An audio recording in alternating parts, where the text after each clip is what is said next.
As a tourist destination, Barbados has always been known for its pristine white beaches, clear blue seas, and a wonderful place to just relax. However, in the past few months, the beaches have been engulfed by Sargassum seaweed. We're not sure where it's come from, but we know it's had a great impact on Barbadians and tourists alike. I'm Katrina Marshall, and on this week's edition of Across Country, we're going to take a tour of some of the beaches that have been affected by this influx of Sargassum seaweed. How do we fix the problem? My first stop was the popular Browns Beach, where three athletic young ladies were having less than a great time on their standard Saturday lime. Oh yeah, we lived down in Surfers Bay and we combed up the entire south coast trying to find a beach that didn't have a lot of sargassum, and this was the best we could find. That's the best you could find? Okay. I recognize that and I know that it's good for the marine environment, but it's bad for tourism and it's bad for us as residents who this is where we, enjoy our free time. It's where we exercise. But their friend Jackie sees the sargassum influx as an opportunity for research being squandered. You know what, my feelings aren't so much about my personal comfort. My feelings are more about the continued negligence of it as an issue. I've spoken to guests, I've met guests who have actually left because their dream holiday's been spoilt in their dream vacation spot. And I think in the world of Instagram and immediate reports, it should be managed. It is an issue that should be handled and managed. It's a PR travesty, and I think from a marine point of view, absolutely, I understand its goal, but we're not doing anything with the goal that the sea's given us. But the question is, though, we don't know where it's come from and why it's here, so how do we deal with the after effects? We use the wonderful marine biologists that we have right here at UWI. This is a project. There should be interns all over the beach. They should be publishing this. I just don't understand.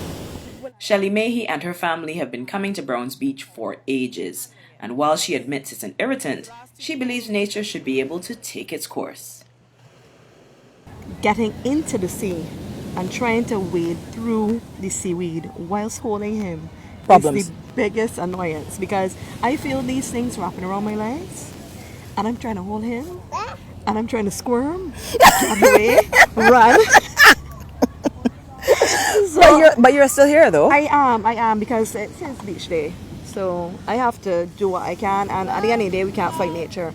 So as much as it is annoying, we still have to, if we want to enjoy the beach, we have to take the beach as it comes. Whether the tide is high, whether the seaweed is in, basically have to just roll with the tide, no pun intended. It's a very grown-up way of thinking of it. So you're not a great fan of tractors on the beach shoving it off to one side for the tourists? The problem with the tractor shoveling it off is that it goes into mounds, and the mounds deteriorate with the sun, and then it smells horrible. Lifeguards view the sea with different eyes from you and me, and the one I spoke to was quite camera shy, but very astute in his observations about the effects of this mysterious weed. Actually, when I first saw it, I saw little patches all the time. Actually, it's mostly increasing. And actually, for today, as you can see today, this is the first time I ever saw it this year.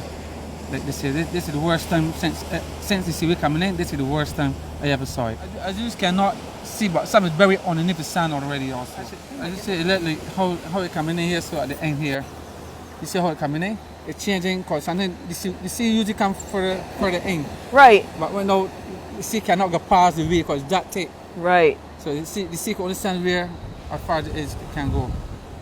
Next stop, Hastings Rocks. And it wasn't the feel of the seaweed, but the scent that put people off. Well, for one, the scent is a little off, the scenery is still beautiful, but it still is an eyesore to see the sargassum along the boardwalk, I know they've been doing some work to clean it up, but it still needs a lot to be done. Because if you look, usually here is very busy on a Saturday evening or even on a weekend, and there's scarcely anyone around. So what do you think some of the solutions could be? We can't always wait on government. Some of us have to mobilize in the community. Right, I agree. Volunteer groups. You can even get the kids involved. Of course, every effort is costly, But I mean, if it is a volunteer and a community effort, I mean, because the boardwalk is used by everyone, I mean, maybe a team, I know there are other groups that are cleaning up other parts of the country. Maybe we should establish more along the southeast coast here, a little bit more to clean up some of this. I mean, because it's not going away anytime soon. If you look closely, even this part of the man-made walkway has been overrun by seaweed. This segment is still quite open to surf and moving water. There are crabs, there's small organisms that have found life in here. It's good for the environment, but at what cost? It makes me wonder just how long it's going to take before those who enjoyed walking along this boardwalk will no longer have these steps as an access point. It's this innocuous looking seaweed that's causing so much confusion and completely changing the coastal landscape of Barbados.